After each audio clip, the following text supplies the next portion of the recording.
Boa noite a todos, sejam bem-vindos a mais uma live aqui do DCE da Univesp, Diretor Central de Estudantes da Univesp. Eu sou o Leandro Chemali, presidente do DCE da Univesp, e a gente está aqui chegando na nossa quinta live da semana do encontro com pré-candidatos a deputado estadual e a governador do estado de São Paulo. É uma semana que tem como objetivo a gente conversar um pouco sobre a realidade do ensino superior no estado de São Paulo, mas também entrar no detalhe da Univesp, a Universidade Virtual de São Paulo, que tem hoje cerca de 50 mil alunos e salta para mais de 80 mil daqui, no começo do segundo semestre, e assim, é uma comunidade muito grande para ela ser ignorada nas eleições, como ela chegou a ser já em eleições passadas. Então, com apenas um candidato falando sobre e todos os outros não tendo propostas sobre a universidade. E a Univesp ela tem uma realidade importante de ser colocada, porque o governador ele indica o próximo presidente da Univesp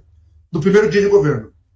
Então, a presidência da Univesp, que não é reitoria, é presidência, cargo de confiança, ela é diretamente influenciada pela vontade e pelo projeto que o governador eleito tem, ou poderá deixará de ter, né, a gente não sabe, perdão, deixará de ter sobre a Universidade Virtual. E por isso a gente está muito preocupado.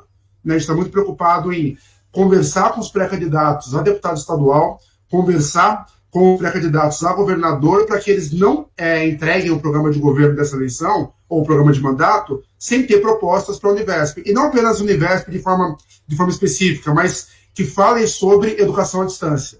Né? Falem sobre como o Estado ele pode estar ofertando cursos à distância, gratuitos, sejam eles de capacitação, sejam especializações, sejam os cursos de graduação que a Univesp tem, né? Que essa seja uma política pública, cada vez mais uma política de Estado e não apenas uma política de um governo ou de outro. Para conversar com a gente aqui hoje, né?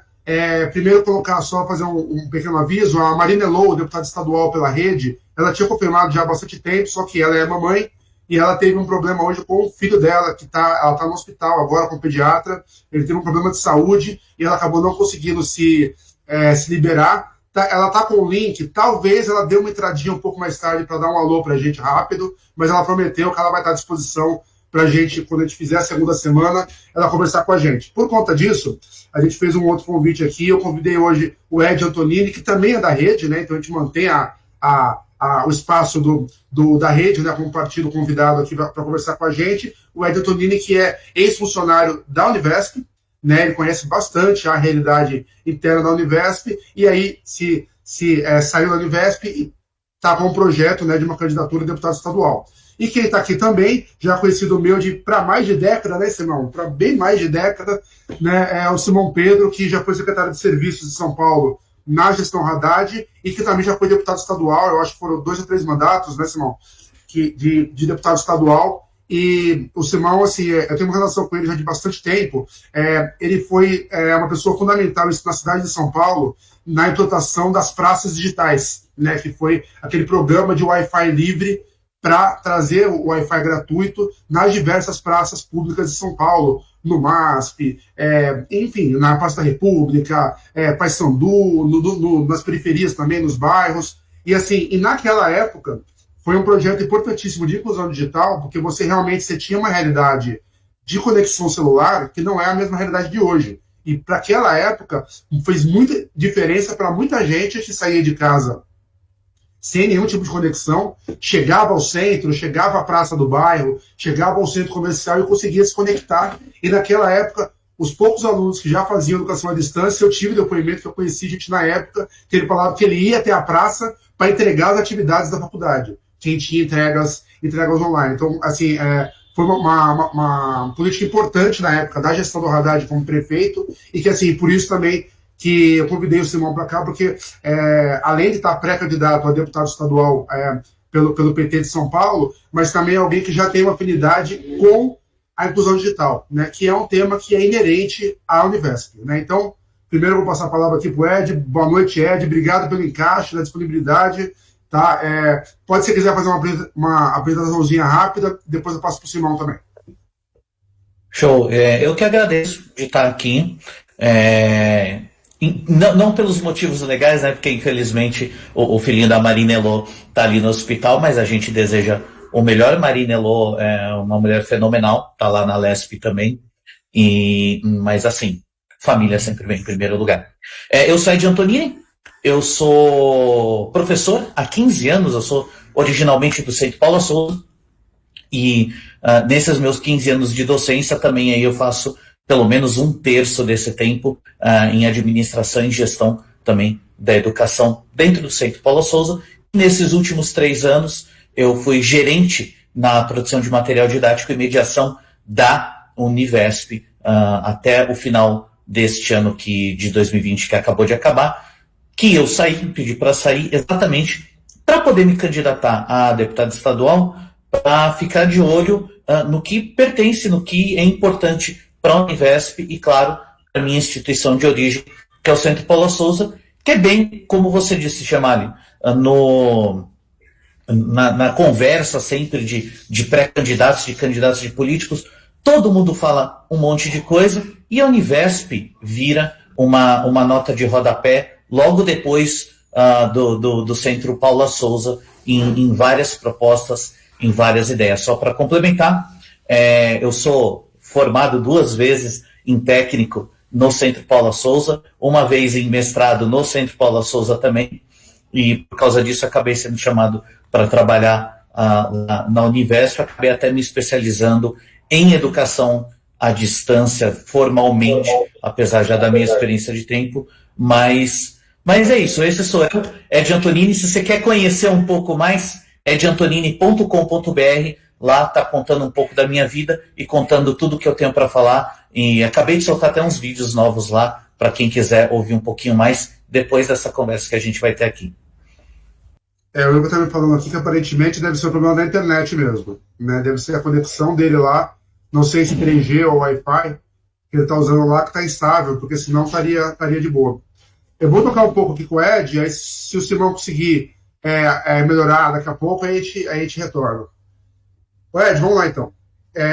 No caso aqui, né, conversando com você, dispensa eu fazer todo o disclaimer que eu estou fazendo com os outros candidatos sobre a realidade da Univesp, porque você conhece melhor do que ninguém tudo como que já vem ocorrendo na Univesp há bastante tempo, né, e também tem acompanhado um pouco do que está ocorrendo na Univesp nesse último ano, né? Mas antes de falar de Univesp, eu queria só fazer uma divagação, um cenário um pouquinho mais macro e perguntar para você o seguinte: como que você avalia a situação geral do ensino superior do estado de São Paulo, né? Porque a gente tem hoje uma realidade de 28 para quase 30 anos do PSDB à frente do governo de São Paulo. Você tem essa realidade consolidada das 3 estaduais paulistas, que são financiadas pelo ICMS, principalmente, mas você tem aí, nesse ambiente, uma série de questões, a questão do domínio de fundações privadas dentro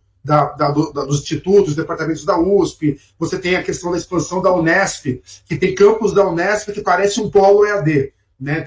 Na casa da Unesp, você tem campus novos, que basicamente a prefeitura montou o campus para a Unesp colocar o curso lá, né? Então você acaba tendo situações aí bem distintas, né? Que às vezes são de acordo, mas às vezes são problemáticas. Então, primeiro eu queria te perguntar sobre isso, você falar um pouquinho como que você avalia a situação geral do ensino superior, que daqui a pouco a gente fala sobre o Univesp. Tá bom, vamos lá.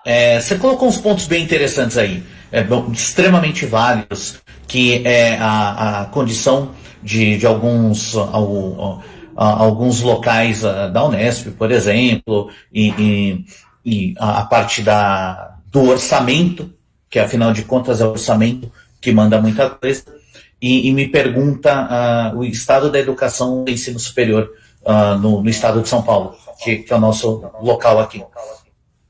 E assim, meu amigo, a gente tem uma conta, mais ou menos, que se faz, e assim, essa aqui que eu vou falar é a conta de padeiro, porque depois existe um estudo detalhado, não se faz de qualquer jeito isso.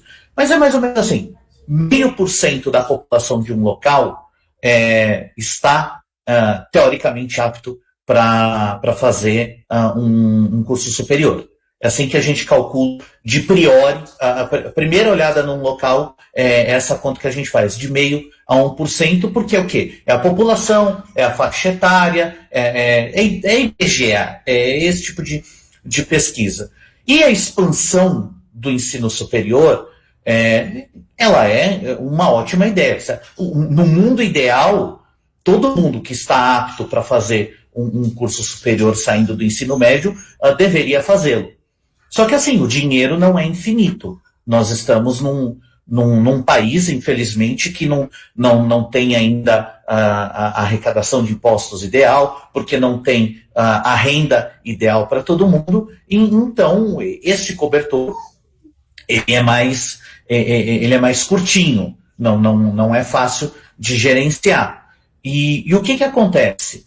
Quando a gente faz uma expansão sem esse tipo de análise do orçamento, acontece esse tipo de coisa que você até apresenta aí. Você tem ali, colocamos uma unidade de uma determinada instituição em tal lugar, mas ele, tá ali, só botou mesmo, fincaram a bandeira e meio que fez uma casinha em volta e tá resolvido. Obviamente, estou exagerando.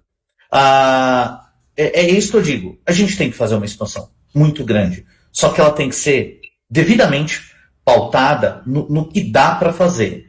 A gente sempre pode dar aquela esticadinha ali, fazer uma força para dar certo, mas tem uma hora que quando a gente espalha essa massa e ela fica muito fina, a gente acaba ofertando uma coisa, mas ela não tem a qualidade que entrega. Então, assim, deu muito certo porque agora tem tantas vagas e tudo lá, mas as vagas funcionam. É esse o grande debate que a gente tem que fazer, porque, de novo, extremamente importante, mas se você faz de qualquer jeito, você tem uma coisa que rapidamente implode, e esse sempre é o grande medo. E para terminar, de um outro ponto de vista, legal, estamos ofertando, nós temos como ofertar essas vagas, e o público que chega para preencher essas vagas? Esse público está pronto para o ensino superior? E aí eu coloco o técnico também, porque a gente tem uma deficiência muito grande no nosso ensino fundamental, no nosso ensino médio, e eu, como professor há 15 anos, não só do ensino técnico, mas do ensino superior, depois desses 3 anos de Univesp, eu pergunto assim, como é que a gente vai evitar uma evasão? E evasão é desperdício não só do dinheiro público, mas o dinheiro direto do cidadão, porque afinal ele começou a jornada, parou no meio, então teoricamente esse dinheiro inicial foi perdido, tanto do investimento do Estado, dinheiro nosso, como do dinheiro da própria pessoa que vai até o polo, tem que se mudar, tem que mudar o trabalho talvez, por menor que seja dinheiro, é o dinheiro que é tão difícil de pegar. Aí eu volto nisso. Se a gente também não tem um ensino fundamental e um ensino médio bem estruturado para que a pessoa esteja pronta para seguir a carreira profissionalizante dele, a carreira universitária e a carreira de pesquisa, a gente também está gastando mal esse dinheiro, o que gera um efeito de retroalimentação para a gente ter mais dificuldade de ofertar vagas. Então, é dessa maneira que eu enxergo esse cenário que você me pergunta. Beleza. Simão entrou, estava estável, mas parece que travou de novo. Ei, meu Deus do céu. Hoje está 10-0 para a internet, não tem? A gente conseguir estabelecer, a gente dá preferência para ele no final, porque eu tenho certeza que ele deve ter muita coisa boa para falar para a gente também. Talvez o Receio não volta agora, mas tudo bem. Bom, eu acho que esse ponto que você colocou, realmente eles acabam sendo importantes, né? E também é importante entender um pouco do contexto do Estado de São Paulo, né? Porque o Estado de São Paulo, por ele ter essas universidades estaduais, a expansão do ensino federal ela foi diferente do resto do Brasil, né? O Estado de São Paulo acabou sendo um estado com menos vagas de universidades federais, até que, mais recentemente, foi criada a Federal do ABC, foram criados novos campi da UFSCar, e mesmo a Unifesp deixou de ser apenas saúde e passou a ter o campus Guarulhos, né? E você acabou conseguindo abrir mais vagas públicas para o Estado. Eu estive tanto na UFSCar como na UFABC, e eu vi bastante como que você tem um contraponto, né, da realidade da USP e das estaduais para a realidade das federais. E O Simão falou que ele caiu de novo aqui, que ele realmente não está conseguindo estabilizar, mas é porque coisa a gente remarca outro dia mesmo, não tem problema. Se ele conseguir voltar daqui a pouco, aí a gente conversa mais. Então entrar de novo, vamos ver. Vamos tentar, Simão. Se você conseguir abrir aí agora, a gente vai. Se não, não tem problema não, a gente remarca, não tem erro. Mas vamos ver se você consegue falar aí agora.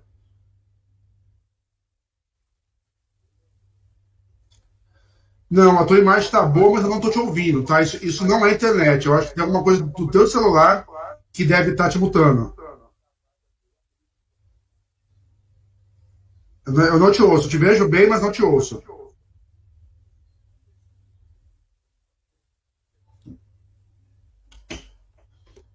Mute total. É, é uma pena, mas a gente, depois vamos tentar remarcar. É a dificuldade com a ferramenta, né? A gente precisava ter feito um teste antes, mas ao longo do dia os dois estavam correndo, então não teve muito como. Mas beleza.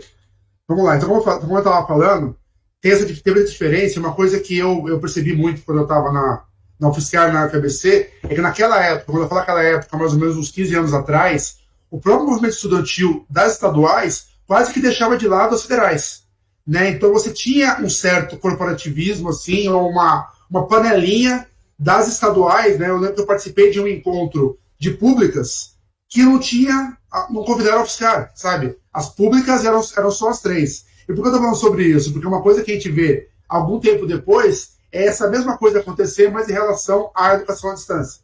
Né? Então hoje você tem um cenário no estado de São Paulo, aonde você não vê ninguém, parece que dói a garganta se ele falar pelas estaduais paulistas, USP, Unesp, Unicamp e Univesp. Você não consegue o Univesp em absolutamente nada do que você vê hoje no estado, seja questão de verbas, seja questão mesmo de vagas, e mesmo em matérias da imprensa, que fala, tá aberto o vestibular, para aqui, para lá, acolá, e a Univesp está sempre sendo esquecida. Eu vou começar a falar primeiro sobre isso com você, que como você teve alguns anos na Univesp, eu queria ver se você conseguia vamos falar, clarear um pouquinho para a gente. Por que você acha que isso acontece? O que você acha? Aonde você acha que a comunicação da Univesp e o próprio marketing da Univesp, quando ela começou a expansão e essa criação de dezenas, que depois virou centenas de polos, aonde você acha que foi o erro para que a Univesp não conseguisse se estabelecer até então, quando eu falo até então, até 2020 pelo menos, né, como uma universidade estadual de fato, perante não apenas os seus alunos, mas perante a sociedade como um todo? Eu acho, para ser bem honesto, esse negócio das pessoas, do público em geral, não conhecer tanto a Univesp, um dos principais motivos é porque a USP, a Unesp e a Unicamp são tão tradicionais, tão antigas, estão há tanto tempo, que de fato elas ofuscam a presença da Univesp. E olha só que interessante, do Centro Paula Souza também, porque são as cinco grandes aqui do estado, USP, Unesp, Unicamp, Centro Paula Souza e Univesp, é o que a gente tem do nosso estado de São Paulo mesmo, mas como essas três iniciais, elas são extremamente tradicionais, acaba ofuscando. O governo do estado de São Paulo poderia ter feito um trabalho bem melhor de contar para a população da existência da Univesp, com certeza. O governo do estado de São Paulo poderia ter feito um trabalho também de divulgação do EAD e de como o EAD da Univesp é completamente diferente de qualquer outra coisa, incluindo no que a gente fala de EAD. Poderia sim. E é muito engraçado, porque a gente tem inclusive um canal de TV, que é o TV Univesp, e as pessoas até conhecem o canal de TV, mas o próprio canal de TV não associa tanto ao fato de ser uma universidade. E assim, infelizmente, essa parte de comunicação da própria Univesp não estava embaixo do meu guarda-chuva na época, porque senão a gente estava falando muito disso. Tanto que, meu amigo, quando no ano passado começou a ter o Univesp Direto, que eu apresentava com a Simone, Era exatamente esse o projeto, para as pessoas entenderem que aquele canal se tratava, inclusive, principalmente, de uma universidade completa, com tantos alunos de extrema qualidade. Então, assim, junta isso. Junta com o preconceito de EAD. E o preconceito de EAD, aí não é culpa do Estado de São Paulo, aí não é culpa de Univesp, aí tirou carta pelo correio. Essa é uma expressão velha que existe, extremamente cultural. E uma instituição nova, como a Univesp, 7, quase 8 anos, se não errei minha conta aqui, tirar esse estigma é muito difícil. Junta que nós temos instituições particulares que, quando tratam do EAD, não tratam com o mesmo esmero, nenhuma fração que a própria Univesp trata. Então você tem uma saída de alunos com uma qualidade que o aluno não foi exigido. A universidade não chegou e exigiu daquele aluno para que ele superasse as próprias barreiras. Então, você tem uma saída, um egresso de universidade particular EAD, que as pessoas viram e falam, meu amigo. Então, junta todo esse escopo, a gente tem um EAD que, de fato, ele não é tão bem visto. Eu vejo que a Univesp ela tem sido agente de transformação na comunidade, em todo o estado principalmente, para as pessoas entenderem o que é o EAD, e aí a gente sofre uma tacada muito grande. A gente sofre uma tacada chamada Covid, que começa no Brasil de fato em 2020, que as pessoas chamam um negócio que, na verdade, é ensino remoto, elas chamam de EAD, e assim, não teria como sair bem aquilo, porque ninguém estava preparado. O único lugar que estava preparado para o EAD de verdade, na pandemia, é a Univesp, tanto que a primeira prova da Univesp que a gente teve que fazer toda online, a gente fez aquela grande live e deu muito certo, próximo de qualquer outro lugar, inclusive EAD, que fosse fazer aquilo. Mas aí o que acontece? A merda é enorme e acabou dando certo. E conseguimos fazer dar certo. Mas era uma coisa que a possibilidade de dar errado era enorme. Meu amigo, eu vou contar um negócio para você. Na primeira vez que se falou de Covid, eu cheguei pro meu coordenador de produção de material didático, para minha coordenadora de mediação, que estava embaixo de mim na época, e eu virei e falei, vamos nos preparar para ficar 2 semaninhas fora, trabalhar de casa, a gente dá conta disso. Os dois rapidamente falaram com as equipes, voltaram no mesmo dia, em 1 hora, e falaram para mim, não, dá, a gente vai passar esse problema aí rapidão. Estamos passando até agora por outros motivos, né? Mas assim, a equipe da Univesp estava pronta. Toda, uma equipe maravilhosa, 99% de aproveitamento aquela equipe. Mais mérito deles do que meu. Acho que o meu único mérito foi vamos prestar atenção. Mas enfim, aí o que acontece? Ninguém estava pronto para a pandemia. E a gente tem o ensino remoto, que não é EAD, mas todo mundo chamou de EAD. Tomamos essa paulada, 2 anos chamando ensino remoto, que, de novo, as outras instituições de fundamental, médio e superior não terem conseguido, não é nenhum demérito delas, porque elas não estavam preparadas, elas não sabiam fazer EAD e fizeram ensino remoto, e foi o melhor que deu para fazer.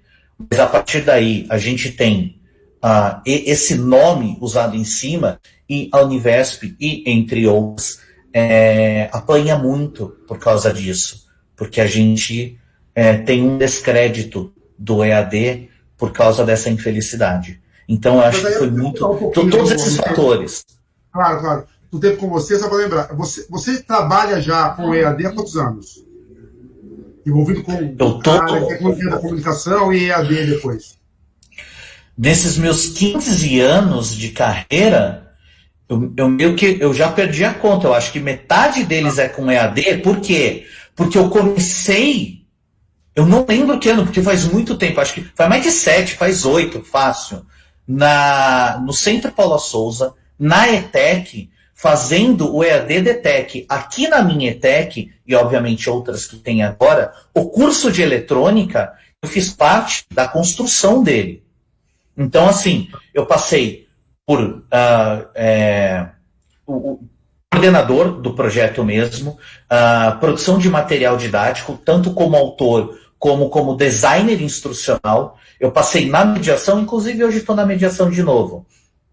E a implantação na minha ETEC como polo, obviamente é muito diferente do que a Univesp faz, mas porque está tudo dentro de casa. Como polo, também fui eu que fiz.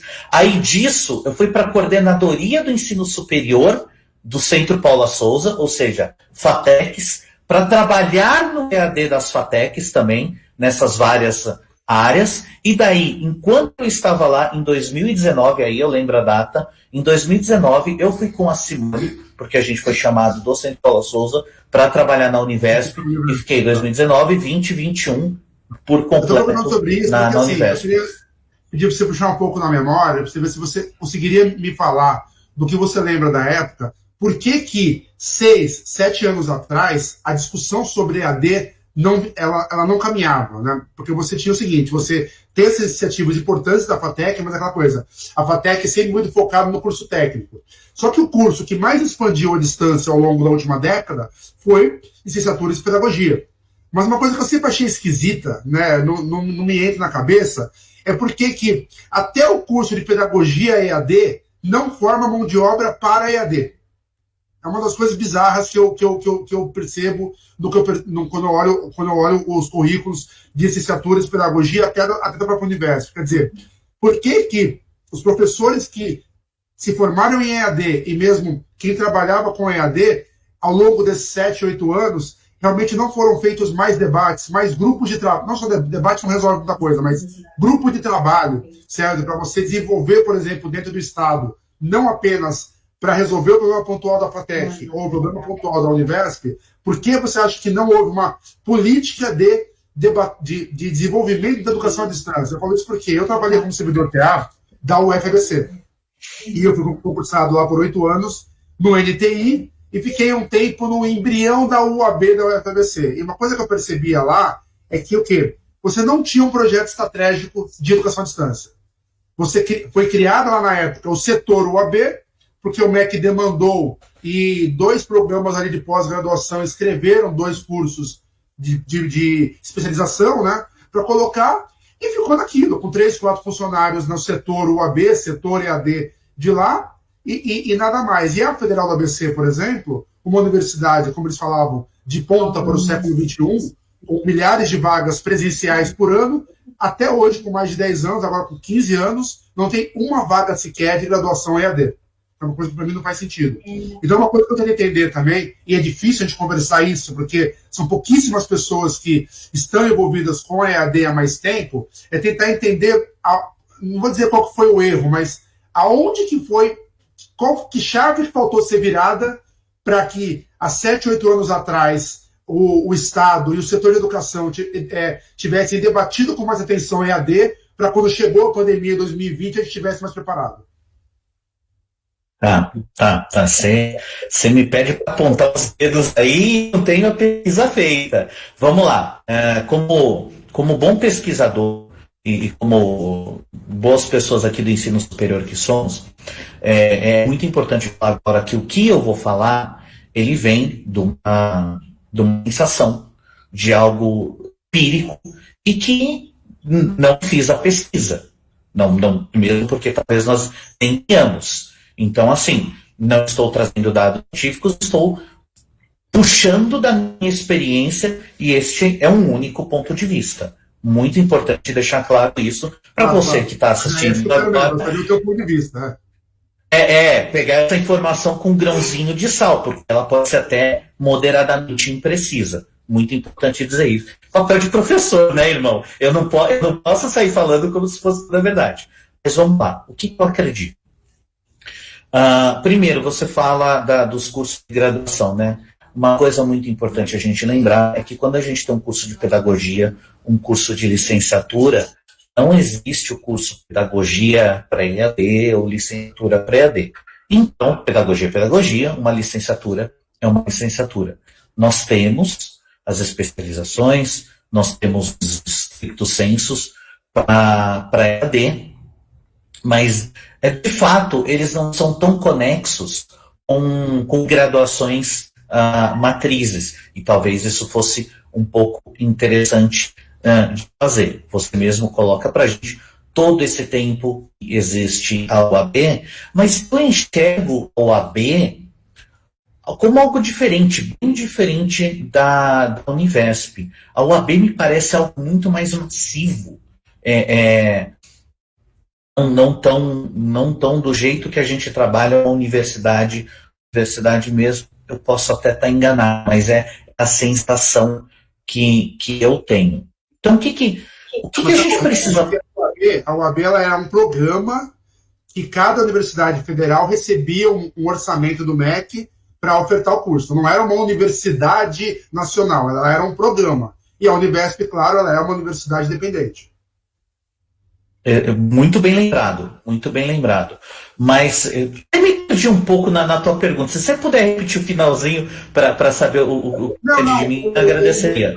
Só que eu queria te perguntar quais motivos que você avalia para que nos últimos 7, 8 anos a discussão sobre educação à distância não evoluiu, não apenas no Estado, mas em todo o setor de educação? Por que EAD, tecnologias na educação e possibilidades de ensino remoto EAD sempre foi um tema escanteado e que, tipo, todo professor achava, eu nunca vou precisar disso, ou eu estou em fim de carreira, eu não precisarei me capacitar para ser um professor EAD. EAD, essa galera mais jovem oferta, eu não preciso preocupar com isso, porque eu percebi muito isso quando eu fui fiscal. E tanto no FABC, eu percebi que tinha docentes lá, catedráticos, doutores, PhD e tal, que ele falava, não, eu não vou perder meu tempo com isso. Quem sou eu para ficar criando material didático da disciplina que eu dou? A disciplina que eu dou está aqui. Eu não preciso criar material, sabe? Então tinha um pouco essa visão de que eu nunca precisarei da EAD. Até que a pandemia chegou e todo mundo foi obrigado. Tá, eu corro o risco de soar um pouco agressivo demais até, mas eu vou falar do coração. Porque não interessa para as pessoas.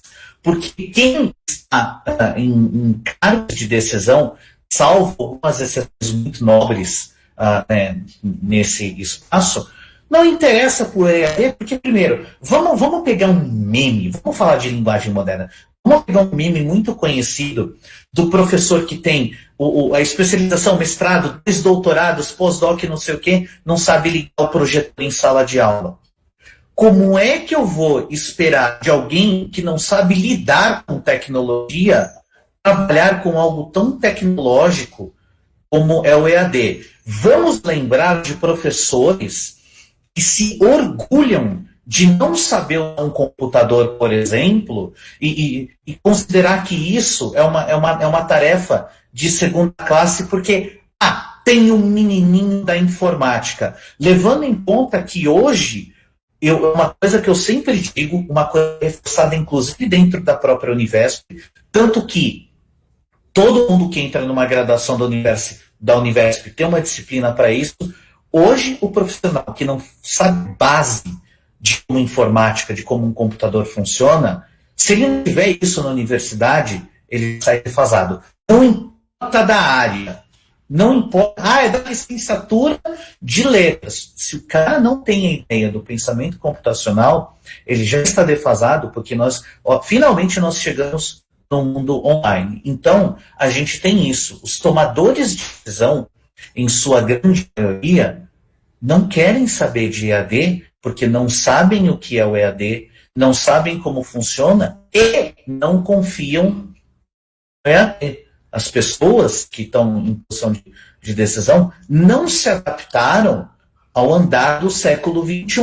Nós estamos terminando o primeiro quarto do século XXI e as pessoas que estão observando a gestão, que estão fazendo a fiscalização da gestão do executivo também, ainda estão no século XX. Alguns no século XIX, inclusive, que ainda se associa à imagem do professor à primeira revolução industrial, a qual ele fica como um capataz na frente de sua sala com um toco de giz na mão, professor, e o nome professor. Por isso que eu nunca me apresento como professor Ed Bonini, apesar de estar na docência há 15 anos.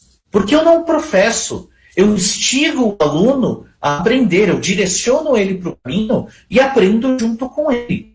Cada dia é um dia que eu aprendo também. Então, quando você tem uma pessoa que já sabe tudo, pelo menos na cabeça dela, ela não vai mesmo investir nisso. E os nossos tomadores de decisão, lembrando que há exceções, em sua maioria, não sabem operar tecnologia, não se preparam para a tecnologia, e às vezes a gente está falando termos novos, de buzzwords modernas, só para dizer que estão dentro do negócio, mas não fazem da mínima ideia do que estão tratando. Você mesmo me diz, por exemplo, quantos professores, quantas pessoas da área de educação já estão se atualizando. Deixa eu pegar o meu kitzinho aqui, eu só estou com uma parte carregando. Eles não fazem ideia do que eu tenho aqui na minha mão, que é um controle de VR. E hoje em dia estão falando metaverso porque aprenderam uma palavrinha nova, mas vão deixar de lado assim que a moda passar. Assim, a gente não tem metaverso rapidinho. Disso, parece que ele tem um evento virtual agora à noite no metaverso. Então, não, você me dá licença para ser um pouco agressivo agora de novo, mas é o seguinte, uma pessoa vira e fala, não sei porquê, vou fazer no metaverso. Onde que ele vai fazer? Ele vai fazer no ViaChat? Ele vai fazer no Facebook Spaces? Ele não faz ideia de onde ele está fazendo o negócio. E eu não estou falando de uma pessoa específica agora. Agora eu estou falando de pessoas. Sabe? Então é o seguinte, não, porque tecnologia de ponta, não sei o quê. O cara não tem tecnologia de ponta na vida dele. Se ele não é nativamente EAD, ele não vai ser EAD para os outros. Você só pode dar aquilo que você tem. Se você não é moderno, se você não é tecnológico, se você não é um educador, porque aí você também, o cara é tecnológico, mas o cara não é um educador. Quando você coloca um cara que não é educador, mas é tecnológico, para cuidar da educação, é outro desastre também. Aí eu vou fazer a minha propaganda agora. É por isso que eu resolvi entrar nessa história. Porque eu estou há um tempo que eu já perdi a conta trabalhando com educação tecnológica. E por várias vezes, se você procurar o meu nome no Google, você vai entrar das empreitadas que eu faço online, das aulas que eu dou online, daquela vez que eu viralizei usando o Pokémon GO da aula, que uma vez estava certo e funcionava, e botou o caminho para frente porque eu estou em tecnologias novas, e agora eu estou aqui. Esse kit aqui é o meu kit de brincar e tudo mais. Mas assim, as novas tecnologias estão aí, cada um para a sua idade, e da mesma coisa, eu uso jogos aqui, inclusive o meu mestrado, mostrando como qualquer professor com o mínimo de conhecimento de como lógica funciona, ele pode fazer um jogo para uma aula. Ele não precisa ser a aula toda dele em jogo, mas uma aula que encaixou bem, e eu mostro pedagogicamente como isso funciona, ele pode usar a tecnologia. Mas aí, de novo, você usou um nome interessante, catedrático, né? Você pega uma pessoa que, assim,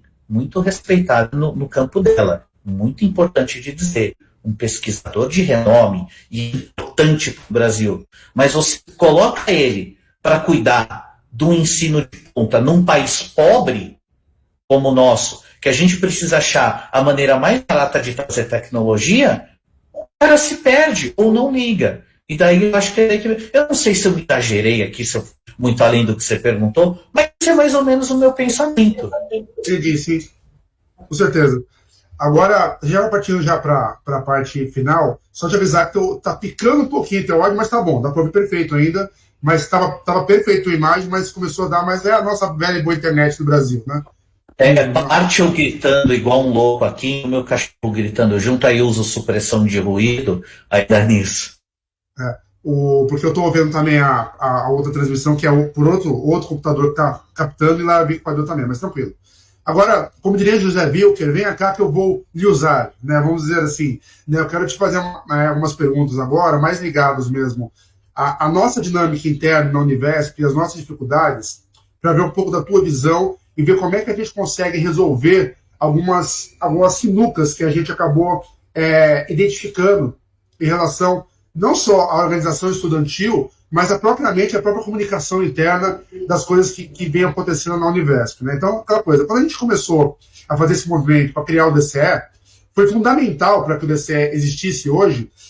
A gente ter, eu e o Félix não está aqui hoje, mas especialmente eu e ele, em 2020, a gente criar uma iniciativa de trazer todo mundo para o Telegram, né? Porque a gente conseguiu organizar, e aí aquela coisa, né? A diferença de você falar, eu não sei se você lembra que uma vez teve uma piada que rolou aí de o cara colocou no currículo dele administrador de grupo de WhatsApp, né? Há uns anos atrás rolou um lance dele, né?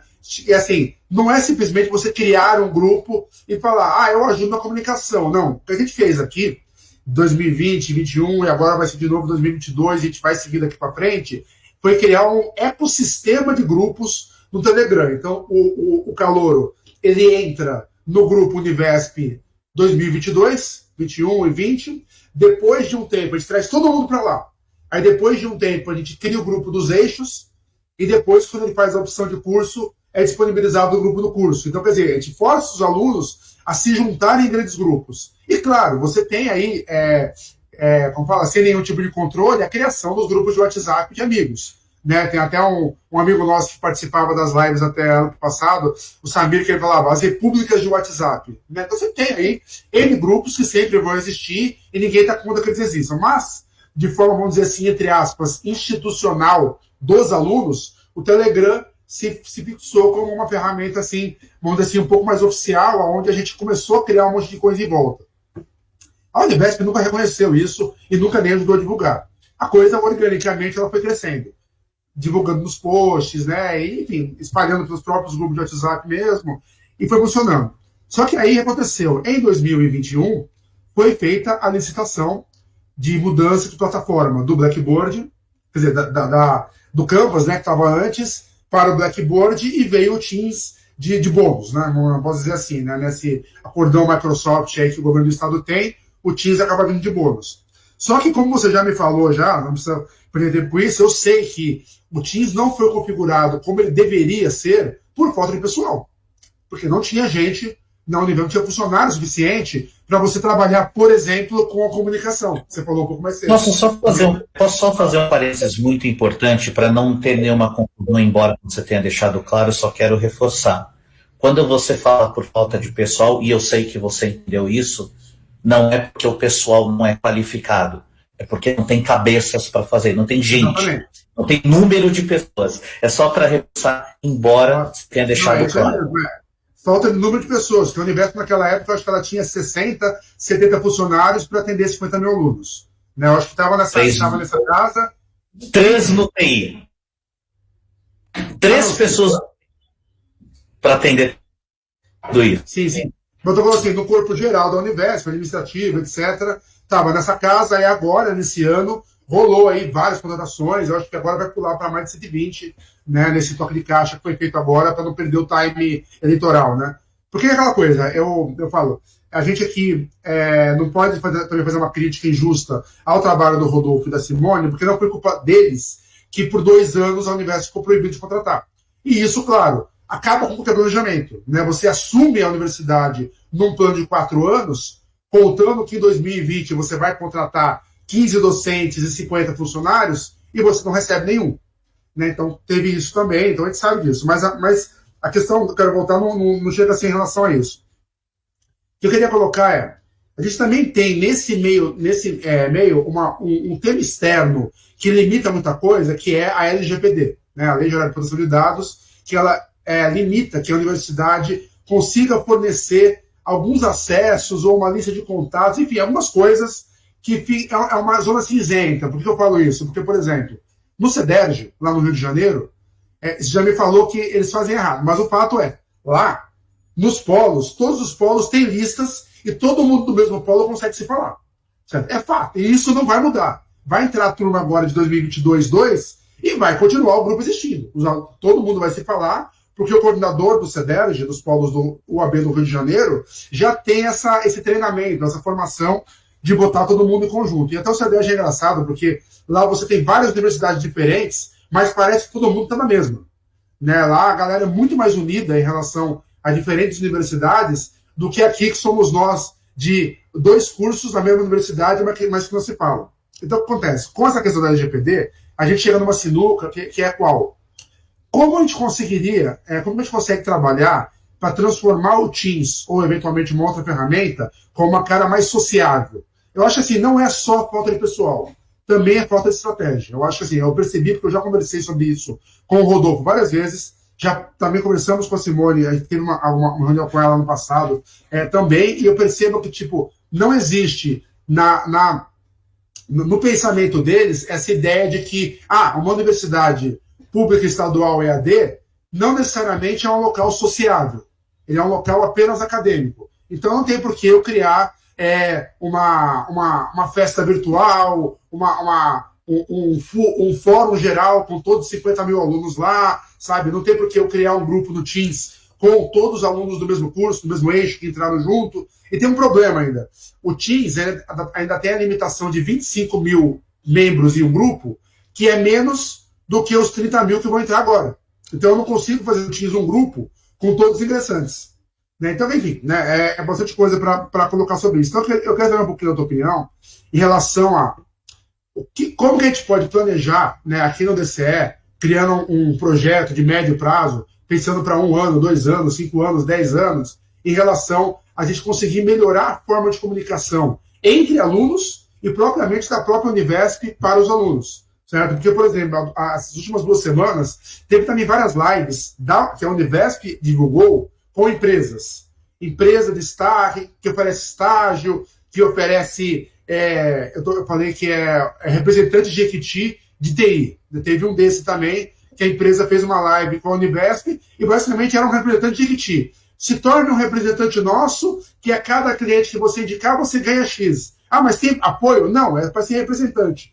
Eu sou estudante, eu quero estágio, não quero ser representante, mas também teve isso daí, né? Então, eu sei que ficou longo, mas eu acho que só para você entender um pouquinho a ideia, né? Como que você acha que a gente consegue, no âmbito da Univesp, trabalhar e, eventualmente, acionando também instâncias externas, por exemplo, a LESP, por exemplo, o próximo secretário de desenvolvimento, o próximo governador, a fim de você mudar algumas políticas para você tornar a Univesp um espaço mais sociável? Tá. Chamali, você está fazendo qual curso mesmo? Estou fazendo computação de 2020, né? Agora eu estou em TI, na verdade, né? Eu selecionei TI, mas eu já fiz computação há quase 20 anos atrás pela oficina presencial. Eficiência, e agora eu resolvi fazer de novo. Considera depois uma licenciatura, porque isso é bom para dar o arcabouço da argumentação. Você tem um Paulo Freire bom aí nesse teu sangue, aproveita. Mas eu estou precisando fazer administração, mas não sei, vamos ver. Considera. Eu já falei, cara, o professor não se reproduz, é vampirismo. Ele chega e fala, você não quer ser professor, não? Mas é assim, vamos lá. Primeira coisa que a gente precisa lembrar. O público da Univesp, ele é diferenciado de uma presencial por uma coisa muito grande, que é assim, normalmente segunda ou até terceira graduação de alguém. Isso faz com que seja um público que já tenha a sua vida feita, que já tenha a sua família, que já tenha o seu trabalho, e as interações sociais elas são mais restritas. Isso explica um pouco do porquê não é tão forte isso no social.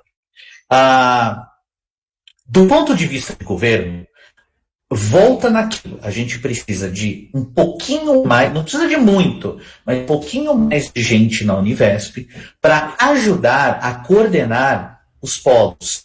Porque, assim, é muito, mas muito orientador de polo para uma equipe de polos que também 3 pessoas. E, assim, você tem 2 que fazem serviços extremamente administrativos, acho que são 4 agora, mas são 2 que fazem extremamente administrativos, uma pessoa que está o ano inteiro ocupada em garantir que o polo tenha infraestrutura para ser um polo Univesp, e daí uma 4ª pessoa, normalmente o coordenador de polos, hoje uma pessoa, se continua a mesma, a Simone, que é a outra Simone, uma pessoa extremamente competente, mas assim, é uma só, para quantos polos nós temos, você faz aí vezes 1,5, é o número de pessoas que ela tem que lidar nos polos. Então fica difícil de fazer a capacitação do orientador de polo para trazer o aluno pelo menos uma ou duas vezes para se conhecerem pessoalmente. Nós, como primatas, ainda precisamos de uma interação presencial com as pessoas para desenvolver laços. Por mais virtual, por mais moderno que a gente seja, a gente ainda precisa disso. Então, os laços virtuais nunca são tão fortes quanto laços reais. Quando a gente tem um orientador de polo instigando os alunos para se conhecerem, isso vai ajudar bastante. Mas, de novo, a gente precisa de equipe dentro da Univesp também para poder ajudar a fazer esse tipo de trabalho com os orientadores de polo. Isso lembra até de logo quando eu entrei na Univesp, tinha acabado de entrar, não sabendo o tamanho da carga que é a Univesp, eu pensei, nossa, dá para fazer aqui já até o próprio Grêmio Recreativo da Univesp com os alunos. Mas como que a gente faz um Grêmio Recreativo? Como que a gente faz competições esportivas, que é uma ótima maneira de integração de alunos numa universidade tão virtual quanto a Univesp? Obviamente, além de procedimentos padrão de esportes tradicionais, eu cheguei a cogitar em algum momento e-sports, os esportes eletrônicos, porque uma boa parte do público da Univesp já tem idade, já faz parte do momento. Foi criado uma técnica esporte já tem um grupo que já foi criado. Então, e daí é uma galera que já foi criada na época do League of Legends, que foi do Team Fortress 2, os mais velhos, tá agora no Fortnite e no aquele que eu odeio, que eu nunca vou lembrar o nome, que é um jogo muito chato. Free Fire? Enfim, mas assim, tendo isso em uma chancela da própria universidade, funcionaria muito bem. Por que eu nunca botei isso para frente? Porque essa lista de coisas para resolver antes, e eu seria um louco de chegar e falar, vamos fazer uns timinhos aí, quando tem tanta coisa para resolver, deu tempo de resolver, então acabou não acontecendo. Mas quando a gente faz isso, a gente tem integração. Outra coisa que a gente pode fazer também, e isso aí pede infraestrutura de TI, pede uma preparação e um planejamento que nem ousarei propor aqui, porque você não faz isso em 5 minutos, é a preparação de letramento digital do aluno da Univesp. Porque assim, de novo, temos pessoas de todas as idades, de todos os lugares do estado, de todas as realidades, que é a primeira vez que está vendo um Teams na vida, que é a primeira vez que está vendo um Telegram na vida, que é a primeira vez que está vendo um Ava na vida, e alguns deles nem computador tem em casa, tá acessando do celular. Você fala, eu vou dar uma deixa aqui, que é o seguinte, justamente por esse perfil do aluno, é que por mais que não tinha tempo, a Univesp não poderia ter jogado no ar uma plataforma, no caso o Teams, sem ter configurado minimamente uma splash screen, uma tela de entrada. Justamente por saber que esse era o perfil do aluno, eu achei que foi assim, por mais que não tenha tempo, mas minimamente a Univesp ela tinha que ter configurado. Porque, como eu te falei uma vez, uma coisa que não foi feita, isso eu até hoje replica, a gente de vez em quando acha o aluno perdido, é que quando a Univesp estava usando o Google, não foi enviado para o Google dos alunos, ainda quem usava Gmail, um último e-mail dizendo, olha, este é o último e-mail que você vai receber na caixa Google. A partir de amanhã, você precisa acessar outlook.com e logar com a mesma senha para, a partir de amanhã, todas as mensagens acadêmicas serem recebidas lá. Isso não foi feito. E passado um ano da migração, ainda tem aluno 2008, 2017, que fala que achou que ele foi desligado do curso porque ele não recebe mais nada, não recebe confirmação de nada, e etc. Então, assim, tipo, o ponto é esse, tipo, eu super entendo, né, e como eu já vivencio o ambiente de universidade pública há mais de 20 anos, a questão da foto pessoal não tem problema, eu acho que isso aí não se discute. Mas a questão é, e aí eu falo para você, claro, como uma crítica, não ao seu trabalho, mas ao que aconteceu no passado, que eu vivenciei isso ativamente, é que se você tem uma avaliação de que o público geral, a maior parte do público, né, da Univesp, ele não tem esse letramento digital, como eu, como você, como o Igor aqui, que ajuda a gente com a TI, faz transmissão, tudo, né, e tal, está desenvolvendo o site e tudo mais, mas como a grande parte não é, a gente não pode jamais colocar no ar um sistema sem preparar ele. Certo? Por que eu estou falando isso? Porque agora eu tenho embasamento para comentar sobre isso. Porque quando eu teve a Bet Educar, eu entrei lá no stand e fiquei 1h30 conversando com o técnico da Microsoft, o engenheiro, lá eles chamam de engenheiro, né? Lá da Microsoft, especialista em Teams, e ele me mostrou o mundo. Ele falou que, inclusive, se a Univesp quisesse fazer o AVA dela dentro do Teams, ela conseguiria fazer com segurança. Eles disseram, não sei se é bem isso, mas eles disseram. E aí, para nós, acaba sendo entregue, né, um sistema onde são orientados os coordenadores de polo a falar, olha, você cria o grupo do seu polo aqui, certo? E os alunos, a partir de amanhã, só vão falar com você por aqui. Você zera teu WhatsApp, você praticamente não responde mais e-mail, você fala, vamos vir aqui. Só que esqueceram de contar, de avisar os russos, né? Esqueceram de avisar os alunos sobre como ser feito. Que o Teams é uma plataforma que tem caixa de entrada, que tem equipes, você vai lá no equipe, coloca na busca o nome do seu polo, você vai encontrar o grupo do seu polo ou não, entendeu? Ou o coordenador, ele adicionar todos os alunos, sabe? Então, assim, é uma coisa de beabá, de comunidade, né? Uma coisa básica e elementar, que quando você criava o grupo no Orkut, você preparava o teu grupo antes de divulgar ele, sabe? Lá atrás, que a Univesp ela acabou não fazendo, e a gente até hoje, passado quase 2 anos da migração, ainda tem aluno perdido sobre a plataforma. Eu vou contar uma coisa para você aqui. Os alunos já sabem, né? Mas a gente não fala isso de forma, vamos dizer assim, oficial, mas acontece o que a gente acabou fazendo? Por sorte, algumas brechas existiram nesse Teams e a gente conseguiu rodar um script nele sem ter permissões, sem ser administrador, e conseguimos adicionar toda a turma 2020 e 2021 em um grande grupo do Teams, que a gente chama de estudantes do Univesp, e é um grupo que lotou, tem 25 mil alunos lá. Quando a gente fez isso, vocês não têm noção quanto que explodiu esse grupo. De gente, cadê meu grupo de PI? É aqui que eu vou achar o grupo de PI, como que eu acho o aluno? E agora, quando teve a live das provas presenciais, tá a turma dos coordenadores dos polos perdidos, né? Dos polos que não se acha coordenador, e a turma chega lá, tipo, graças ao quê? Ao trabalho da galera envolvida com o DCE, que colocou os alunos lá. Por quê? Porque a Univesp não fez isso. A Univesp não incluiu os alunos minimamente e um grupo de entrada no Teams para eles poderem se falar. Né? Então, eu entendo perfeitamente a questão da falta de funcionário, mas assim, tem coisas, tem prioridades que não podem ser esquecidas. E eu acho que assim, a comunicação mínima e, sobretudo, a configuração do sistema é algo que não pode ser secundário. E eu falo com segurança, pelas conversas que eu já tive com o Rodolfo e que a gente teve com a Simone. Isso é totalmente secundário. A comunicação na Univesp é algo totalmente secundário. Tá? É totalmente. Isso aí, eu tô falando forte, mas não é contra você, tá, Edson? Só vou deixar claro. Eu sei. Não, tô tranquilo.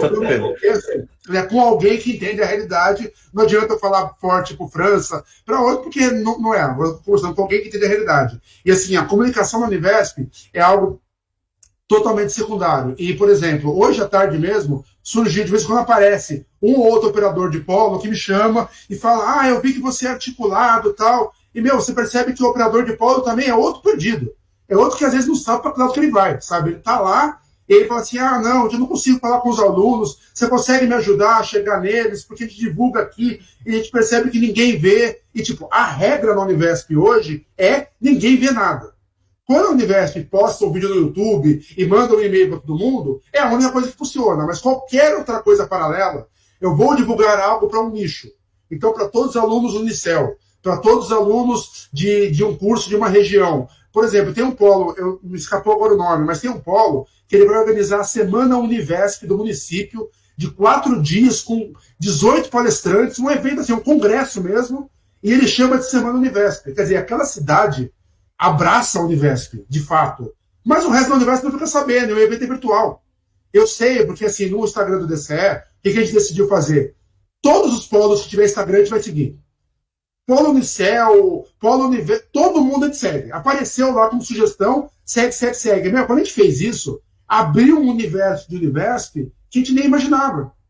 e que a gente está vendo. Então, quer dizer, eu sei que não é algo para você responder, na verdade, é só algumas colocações que eu acho que são importantes serem pontuadas, porque, assim, eu sei que você ainda conversa com quem trabalha aqui na Univesp, mantém o contato, claro. E, assim, uma das coisas que a gente vai jogar em relação ao debate do futuro da Univesp para os candidatos a governador, né, em relação ao programa, é priorizar a comunicação interna, certo? A comunicação institucional e a comunicação que a gente chama de corporativo, né, no ambiente de empresas de TI, né, a comunicação corporativa, porque a intranet da Univesp é um fracasso.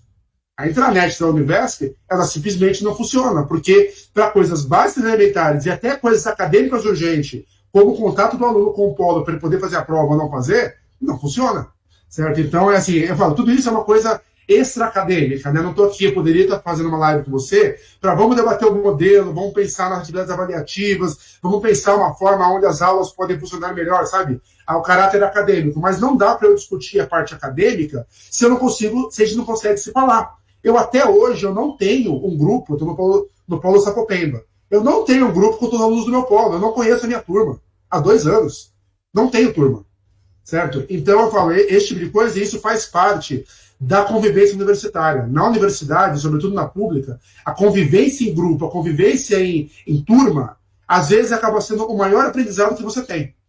E é algo que parece que a Univesp se coloca como secundário. E aí o ponto que ela poderia dar o salto, né, o pulo do gato, para você construir uma universidade pública EAD, onde você realmente consiga maximizar a experiência, deixando ela próxima do presencial, a Univesp despreza. Então, desculpa pelo desabafo, mas eu acho que era algo que a gente precisava também pontuar nessas lives aqui, porque realmente eu acho que grandes problemas da Univesp seriam resolvidos se simplesmente a comunicação funcionasse. Chamali, só colocar que quem quiser falar da diretoria aqui, a Ivani, a Ellen, o Douglas tal, tá aberto aí, só abrir o microfone depois que o Ed falar e a gente dá uma rodadinha rápida e depois a gente encerra.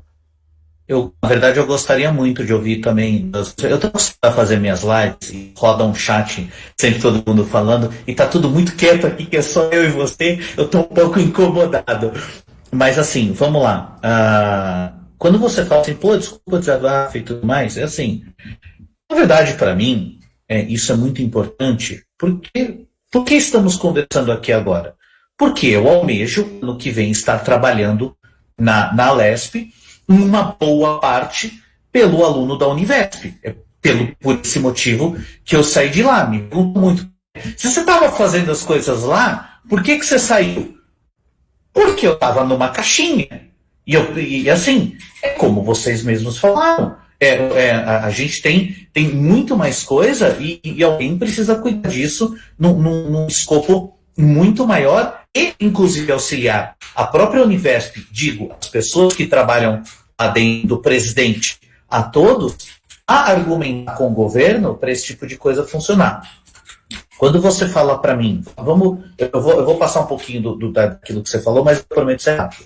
Quando você fala para mim, a comunicação deveria ter sido feita melhor, sim, em retrospecto, a gente olha, a gente analisa e poderia ter feito isso de uma forma diferente. Agora, depois que tudo passou, inclusive, é bem mais fácil de analisar. Eu só queria, e aí, data máxima vênia, colocar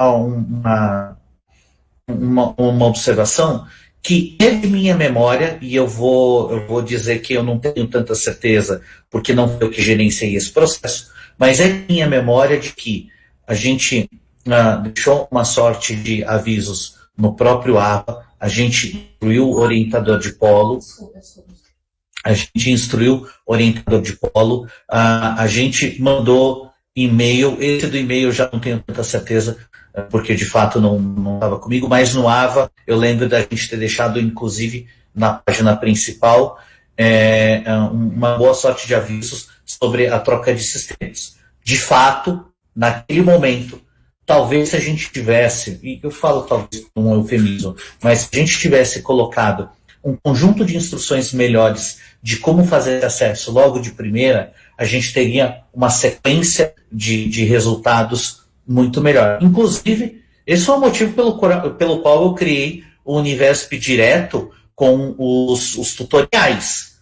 Porque vendo a dificuldade, eu falei, não, vamos fazer isso aqui na TV, vamos deixar no YouTube, porque os alunos espalham entre si. E aí, meu amigo, é onde vocês, inclusive, mostram o quanto que um DCE é importante para vocês se organizarem, para fazer esse tipo de análise de volta para a instituição entender onde está acertando, onde está errando, porque, de novo, aquele tão pouco de gente e com tanta coisa correndo, erros vão acontecer.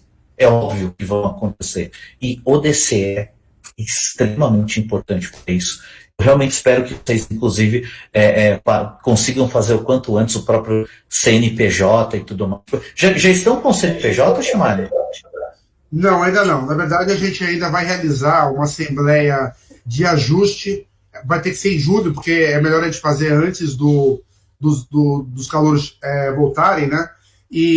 Mas a gente vai fazer essa assembleia de ajuste e aí a gente vai levar o estatuto. Porque, assim, na programação da criação do DCE, a gente pensou o seguinte, por ser um DCE de uma universidade pública estadual desse tamanho, a gente sabe que, seguindo mais ou menos o exemplo dos DCEs da USP, da UFSCar, das outras públicas, era importante ter o congresso na estrutura, né? Então, o congresso dos estudantes, sim, aquele evento que acontece a cada 1 ou 2 anos, onde você tira as resoluções macro, né? Onde você tira as principais, sim, bandeiras, né? E você dá um direcionamento político-acadêmico. Eu falo, político não é de política só, mas, né, saber para onde nós vamos, né?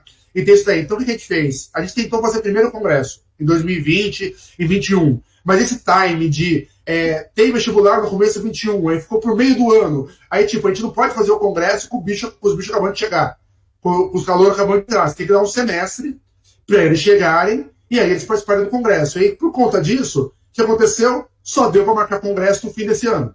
Então, a previsão nossa é fazer o congresso ali em novembro, depois da eleição, né, ali entre 2 e 10 de novembro, mais ou menos, antes das provas, mas logo depois da eleição. E assim, a gente só vai fazer os custos cartoriais e toda a parte burocrática depois que você matar toda essa parte aí, para a gente realmente... Porque assim, uma coisa que a gente vê é que é importante registrar no estatuto com as cláusulas pétreas bem definidas.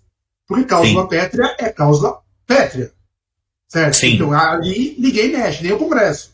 Para você realmente mudar uma cláusula pétrea de um estatuto registrado em cartório, tem que ser uma coisa muito, muito, muito séria, não um golpe de... Tem que fazer tem que fazer uma assembleia estatutária nova do zero, e fazer um estatuto novo do zero. Os 2/3, então aquela coisa. Por que eu falo isso? Porque, por exemplo, a gente teve um debate há pouco tempo no DCE, que foi uma madrugada dentro aí de 500 mensagens, sobre o projeto de mensalidades. Porque tem pessoas que fazem parte da Univesp, do movimento estudantil e tudo, que tem uma posição sobre isso, certo? E eu falei, olha, já está no primeiro estatuto lá, mas ainda assim é princípio. Depende da universidade pública, gratuita, de qualidade e a distância. A distância é o nosso diferente, né? É a nossa diferença em relação, sim, aos outros, né? Mas, enfim, então, assim, é importante a gente construir esse processo todo de forma com que as cláusulas pétreas sejam realmente bem embasadas, né, através do Congresso, com o debate todo, para que o DCE tenha uma cara definida, né, que você saiba aqui veio, não fique uma coisa totalmente na mão de cada grupo que ganha, muda completamente o teor da entidade. Então tem essa parte do que a gente vai fazer. Deixa eu passar aqui, vamos ver. Ivani, Ellen, Igor, Douglas, Gabriel, alguém quer falar? Só para dar um alô pro Ed aqui, para depois a gente concluir. A turma é tímida, mas de vez em quando eles falam. Oi, falhou aqui. Oi, Ed, você tá bem, cara? Como você tá? Oi, Douglas, tudo bom, meu querido? Tudo ótimo. Boa noite também, Chamali. Olha, eu tenho uma pergunta que ela é por causa da live que a gente fez com o Márcio França, né? Inclusive, um colega nosso do DCE, o Félix, queria ter feito essa pergunta, não deu, e eu acho que você é uma excelente pessoa para responder. Que é o seguinte, o França, ele acabou defendendo que o modelo da Univesp, né, ela é excepcional da forma que ela está. Isto é, com professores que são contratados e não concursados, um modelo mais enxuto, que isso vai manter um custo baixo, né, por aluno da Univesp e, consequentemente, vai facilitar a expansão dela. Já outras pessoas defendem, assim, tem a ideia que se a Univesp fizesse concurso, tivesse até mesmo um campus, que a universidade ficaria melhor. O que você acha? O modelo que está aí é o melhor? Tem que fazer um pouco de concurso, mas não tanto assim? O campus é bom ou é ruim? Você já tem alguma ideia assim, de qual que é o melhor modelo para a Univesp? Tenho, e obviamente, como bom professor e engenheiro, inclusive, de novo, vamos tomar essa informação com um grãozinho de sal, porque ela é uma hipótese, a gente tem que testá-la, né? É um projeto. E assim, eu gostaria, inclusive, muito de conversar com o França, porque ele tem acho que ele é o que mais faz o discurso da Univesp dentre os candidatos. Não estou falando que ele é minha escolha, não estou falando nada disso, mas assim, Mas o que não, a gente vê é só na... ele que fala. Tem jeito, é só ele que fala mesmo. É um fato. Do que a gente vê, estou falando do que a gente vê na mídia, empiricamente, ele é o que mais fala. Mas é assim, ele vê do ponto de vista do administrador macro, do cara que está lá em cima, e é a posição dele. Não tem... assim, de novo, não tem como ele saber como é o dia a dia da Univesp, porque ele não está lá. Só vai defender a Univesp direito de acordo com o que está no dia a dia quem conhece aquilo. E assim, a ideia dele, eu não concordo 100%, porque assim, é muito legal de fato a rotatividade de autores para a qualidade do material, para o dinamismo do material e para o modelo de negócio. E falando modelo de negócio também, usando linguagem de gestão. Só que a gente encontra problemas de ordem prática. Primeiro, é muito legal você virar e falar que vamos contratar ali quem a gente escolher, quem os alunos escolherem. Não. Você não pode fazer isso porque existe a lei 866. E ela tem um número bem interessante, né? A lei 8666, que é uma lei federal, ela fala sobre instituições públicas contratarem serviços e comprarem coisas. E assim, quando vem o Tribunal de Contas perguntar para a Univesp que horas são, filosoficamente falando, a gente tem que estar pautado nas leis que existem, inclusive a 8666, e assim, explicar para o Tribunal de Contas, explicar para uma oposição que a gente contratou determinado profissional no que a lei garante por uma fundação como a Univesp, explicar que nariz de porco não é tomada, você gera um processo gigantesco que entra a controladoria da Univesp, o jurídico da Univesp, todos os coordenadores e gestores que entraram no meio do caminho, o diretor acadêmico, o diretor administrativo, o presidente, o chefe de gabinete da Univesp, todo mundo, para explicar que está tudo dentro pautado da lei, para na semana seguinte, quando tiver a outra contratação, porque é um outro processo, porque outro profissional do Tribunal de Contas viu aquele outro processo, ele também quer saber que horas são. E assim, super legal você contratar um time rotativo para melhorar o material. Só que tem ônus e bônus isso daí. Aí eu vou continuar. Quando você faz um material didático, esse material didático ele precisa ser atualizado. A contratação de material didático tem, hoje, 3 modos. Uma disciplina completamente nova, uma disciplina que vai ser atualizada e uma disciplina que vai ser refeita por completo, que na prática é uma disciplina completamente nova. Aí eu pergunto, quem é o autor da disciplina que está sendo refeita? Porque eu tenho um professor autor que fez originalmente, aí eu chamo outro professor autor para complementar, e se eles forem de filosofias diferentes, de programas diferentes, e por mais que esteja dentro do programa pedagógico da disciplina do curso, exatamente o que tem que ter na disciplina, a forma como entregar isso, ela pode mudar de um profissional para outro. E é isso, o exato argumento que nos fala que é bom trocar de profissional é o exato argumento que diz que numa atualização a coisa fica complicada. Aí, não, então vamos chamar o mesmo cara para dar uma atualização na disciplina dele. O cara está vivo? O cara quer continuar fazendo? O cara vai chegar lá e falar, não, tá bom, deixa assim mesmo. É complicado. Show. Então, assim, não estou reclamando da ideia do Márcio França, porque eu gosto dessa troca também. Só que assim, o que a gente precisa ter? Um corpo de docentes concursados para cuidar da universidade como universidade. Você não precisa ter 100% do corpo docente concursado. Você pode ter esse formato de, vamos chamar de empreitada. A gente pode fazer isso daí e parece que eu estou me exaltando. Vou falar igual chamar. Eu não estou brigando com vocês. Eu só levo muita paixão nisso. Porque, assim, tem um outro detalhe. A gente faz os processos pelo São Paulo Sem Papel. E eu defendo isso muito agora nas minhas ideias na pré-campanha. O São Paulo Sem Papel é lindo, maravilhoso, mas ele precisa ser atualizado. Porque hoje, para contratar 150 professores autores para um semestre, tem que ter uma pessoa para ir lá e fazer processo por processo na mão, porque não existe chamada TI para o São Paulo Sem Papel. E você não vai fazer fora do São Paulo Sem Papel, porque o São Paulo Sem Papel está lá sendo... É dinheiro do contribuinte sendo usado para um sistema que é muito bom, mas precisa de um upgrade. Então, assim, a gente tem equipe, e daí a gente vai colocar uma pessoa para fazer um trabalho que um computador poderia estar fazendo, é desperdício de dinheiro também. Então, é um grande conjunto. Mas volto no modelo híbrido. Precisamos de professores concursados para cuidar do que é a identidade Univesp.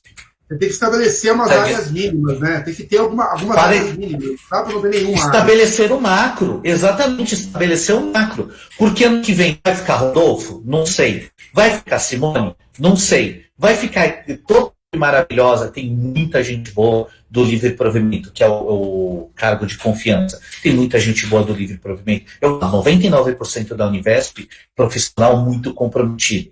Mas metade vai embora, talvez, possivelmente, se muda uma gestão radicalmente. Onde está o espírito Univesp? Como fica o barco de Teseu? Como fica o barco de Teseu se você muda todas as tábuas? Não dá. Então, é muito importante você ter um corpo docente da identidade da Univesp para manter o mínimo do barco de Teseu. Senão a gente está perdido. Então, assim, respondendo a sua... E é bem nessa linha que a gente está iniciando esse debate eleitoral e cobrando os candidatos, porque eu penso que depois que a eleição for concluída, o DCE quer estar na mesa, na transição, para ajudar a definir. Certo? Para não ser uma coisa apenas dos engravatados. Né? A gente quer conseguir ter condições de, seja qual for o candidato, né, o próximo governador, a gente conseguir estar à mesa para levar o nosso ponto de vista. Certo? Porque é aquela coisa, eu, né, e a maioria que sabe, sempre tive críticas muito, muito sérias em relação ao Dória. O Dória, que nem o Reinaldo Azevedo fala, eu e ele nunca fui da mesma enfermaria. Não tem conversa. Tipo, o modelo que ele depende para o Estado, para o Brasil, etc., não é o que eu defendo. Mas eu faço o destaque, seja quando eu ouço discursinho pronto do lado do PT, já vou dizer qual é, de lá, ou seja, o próprio França, às vezes, quando ele vem para falar que tudo que o Dória fez foi mal feito, me desculpe. Mas foi isso, ele colocou uma gestão aqui que mudou a cara da Univesp para melhor, para muito melhor. E quer não, veio com um projeto da estruturação de eixos que foi extremamente correto. E eu falo isso porque, como ex-federal do ABC, quando eu entrei na Federal do ABC lá em 2006, era a gente tentando explicar para todo mundo o que era o diacho do bacharelado interdisciplinar. O ciclo básico era a nomenclatura que você usava na época, DI, era terrível. A gente ficava ainda mais na região do ABC, você explicar para a sociedade lá do ABC o que é o tal do BI, que o aluno podia entrar lá, podia depois escolher o curso. Foi 10 anos para você simplesmente explicar isso. E uma coisa que eu sempre pensei, cara, na educação à distância, esse modelo é perfeito.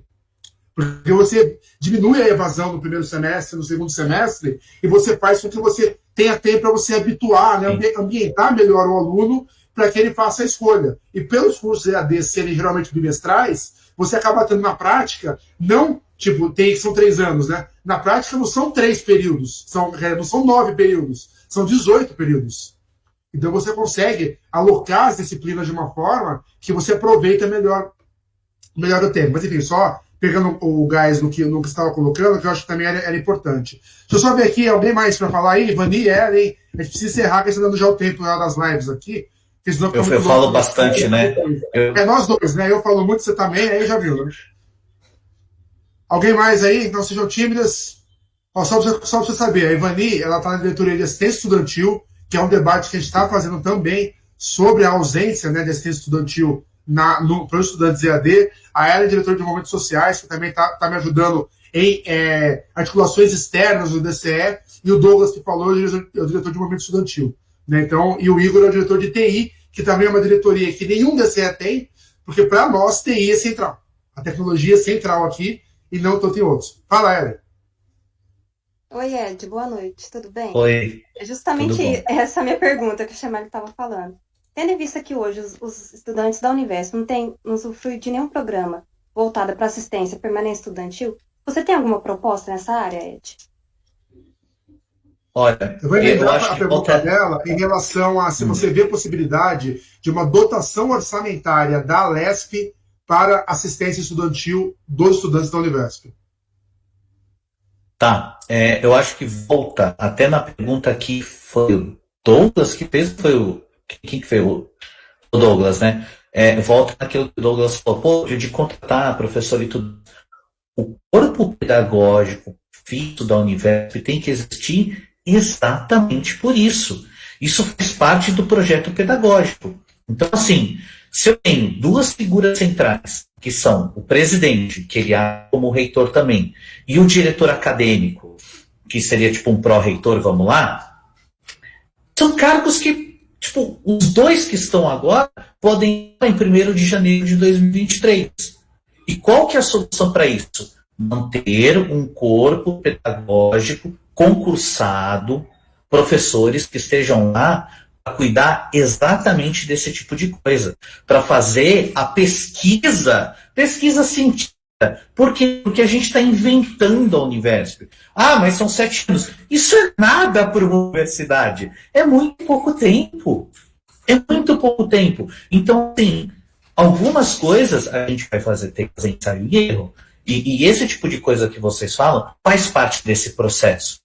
Porque, assim, ou assim, tanto essa discussão lá dentro na época, eu não vi, tudo bem, eu não fazia parte de todas as esferas, pode ter muito acontecido, mas eu estava, obviamente, focado na produção de material didático, mediação e avaliação. Pode ter acontecido, mas assim, por que vocês não ouviram falar disso? Falta um corpo pedagógico permanente para ser a identidade da Univesp, para ouvir os alunos durante todo o tempo que o aluno está lá. Porque se a gente tem uma graduação que é de 5 anos, dependendo do curso, e, obviamente, um aluno fica mais tempo até por causa de uma DP, e ela é contínua, ou seja, ela dura mais, se esse corpo administrativo, pedagógico, troca de 4 em 4 anos, nada vai andar. Então, a primeira proposta principal é garantir e fazer a briga junto com o governo, e briga num sentido figurado, porque a gente pode fazer isso muito na educação, né? Com argumento e com dados. E fazer essa briga, filosoficamente falando, para ter quem seja a Univesp, ver que tem que funcionar dessa maneira e ir os alunos. E vai fazer isso o corpo que está na Univesp. Ah, mas você tem muito mais plano que isso? Vamos começar da base. Porque a partir daí, eu não tenho mais dado. Eu não sei como mais trabalhar. Eu preciso coletar dados. A gente não trabalha em dado. E eu espero ter respondido a sua pergunta de forma satisfatória. Perfeito. Eu acho que é por aí mesmo. É um debate que a gente precisa fazer. Ed, eu queria te agradecer demais pelo tempo, pelo debate. Com certeza essa conversa não termina aqui. Né? Claro que com você a gente vai ter muito mais ainda para conversar. Não só agora no período eleitoral, mas mesmo depois, torcendo para que você seja eleito, né? Para que esteja lá na Lesp como um aliado nosso também. Mas, sobretudo, eu acho que uma coisa que eu também comento sempre é que tem bandeiras que é importante, aí eu vou colocar isso como uma lição de casa, entre aspas, que são importantes a gente levar também para o partido que a gente constrói. Né? Então, quando a gente resolve fazer parte de um partido e pedir uma legenda para ele, para que a gente possa levar o nosso propósito e colocar lá, também é muito importante que dentro das instâncias partidárias a gente consiga que as nossas bandeiras se tornem bandeiras gerais do partido. E é muito difícil toda vez que você tenta colocar educação à distância na pauta. Você não consegue ter uma resolução hoje sobre EAD de setorial de educação do PT, do PSOL, do PCB, no próprio PSDB. Você não consegue, certo? Dentro das instâncias partidárias, você não conseguir fazer com que o partido, que é aquela coisa, o partido defender, não quer dizer que o governo vai implantar, quer dizer apenas uma indicação. E hoje, uma coisa que falta demais é você ter indicações de forças partidárias, ou mesmo de forças do movimento estudantil, ou de entidades, sindicatos, associações estaduais, nacionais, de classe, etc., que tenham indicações positivas. Eu vou te dar um exemplo. No ano passado, a gente tentou aprovar, em algumas assembleias virtuais que rolaram, de USP, Unesp, Unicamp, federais e tal, uma moção de apoio à demanda de assistência estudantil para os estudantes EAD e para que estudantes EAD fossem incluídos nos programas municipais de tablets que estavam surgindo em várias cidades do Brasil. Não passava. Como moção é uma coisa que tem que passar para o consenso, então é aquela coisa. A moção do estudante carente, do cursinho, da periferia de São José do Biriti da Serra, que está sem direito à meia passagem, todo mundo apoia aos berros. Falou de assistência estudantil para estudante que optou por EAD, não, eu não tenho acordo, precisa ver, não, em consenso não dá para passar. E a gente viu isso repetidas vezes, não é uma ou duas, não é por acaso um iluminado que bloqueia, não. Todo lugar vai ter alguém para bloquear as pautas da EAD. Então eu vou deixar só, aqui antes de encerrar, mas deixar essa provocação para você, de que independente de como for o processo eleitoral, mas que você leve também as bandeiras da educação à distância para a rede, no caso para a federação, né, Federação Rede PSOL, para que essas resoluções elas passem a fazer parte do programa político da federação, porque eu acho que isso vai ser muito importante. E você vai encontrar uma resistência das piores que tem hoje contra a EAD, sobretudo do lado do PSOL. A rede, de todas as pessoas que eu conheço pela rede, não tem resistência, mas também não tem interesse. Sabe? É aquela coisa, tipo, não fede nem cheira, né? Não tem resistência, mas também... Tem interesse menos não, porque você está falando comigo. Exatamente, mas é aquela coisa que eu falo. Eu espero que você continue na rede, né? E que trabalhe para que essa pauta ela faça parte da pauta da rede. É uma coisa, certamente a rede ela vai estar presente na próxima legislatura. Provavelmente ela vai eleger a Marina Silva, vai eleger a Luiz Helena, deve reeleger o Rodolfo agora continua, né? Mas provavelmente elege mais senador, então a rede ela vai continuar tendo um poder, tendo uma representatividade importante, que pode levar o tema da educação à distância mais à frente. Até pelos prefeitos que tem por aí, eu acho que faltam um pouco vereadores, né? Também está levando. Então, Ed, obrigado de verdade, valeu pela paciência, foi uma live longa aí, mas eu acho que tem muita coisa que a gente precisa conversar, não só com você, mas com os outros, e aí também encerrar aqui essa semana com os pré-candidatos, a primeira semana do DCE Univesp, o primeiro evento público que o DCE Univesp organizou, né, com divulgação aí por todas as redes, né, convidando todos a estarem participando. A gente pretende realizar uma segunda semana no período eleitoral. O DCE Univesp também faz parte da comissão organizadora da Universidade Vai às Urnas, que é um evento tradicional da cidade de São Paulo, que convida os candidatos a governador, deputado, etc., para debater em encontros presenciais. A gente faz parte da organização e vamos levar o debate da Univesp e de EAD para lá também, né? E aí também fica o convite aí pro Ed continuar seguindo a gente continuar sempre se falando, tá? Então, valeu, Ed, valeu, diretores que estão aí. Pode falar. Me dá o meu último minuto? Vamos lá. Seguinte, a gente teve uma conversa bem legal aqui, foi muito interessante. Só que é o seguinte, eu chegar e falar um monte de ideia e é isso, não adianta nada. Tem que ouvir as pessoas. Então é o seguinte, a gente vai combinar um negócio aqui com todo mundo que está assistindo. Vai no meu site, no edantonini.com.br. Não está anotado num lugar, é difícil de lembrar. xwa.com.br, chega lá também. Tem o meu WhatsApp que eu respondo pessoalmente no meu tablet. Sou eu quem vou responder. Mandem para mim o que vocês pensam, o que vocês querem falar, o que vocês têm de ideias e têm de preocupação, porque eu sei que ninguém está fazendo isso. E vamos ser bem honestos. Eu acredito que eu sou a única pessoa que de fato tem esse engajamento preocupado com o universo. Então, vem falar comigo, porque se não for eu lá, pelo menos, é isso que você falou, Chemali, com a rede, eu pelo menos consigo fazer alguma coisa. Mas eu gostaria muito de estar lá, então eu gostaria muito que vocês me considerassem como candidato nessa eleição. E assim, dúvida, vem no meu site, no meu WhatsApp, respondo pessoalmente. Muito obrigado, foi maravilhoso conversar com vocês. E qualquer que estiver vendo esse vídeo, pode vir falar comigo. Muito obrigado mesmo. Valeu, tamo junto. Um abraço, foi um prazer mesmo. Até a próxima.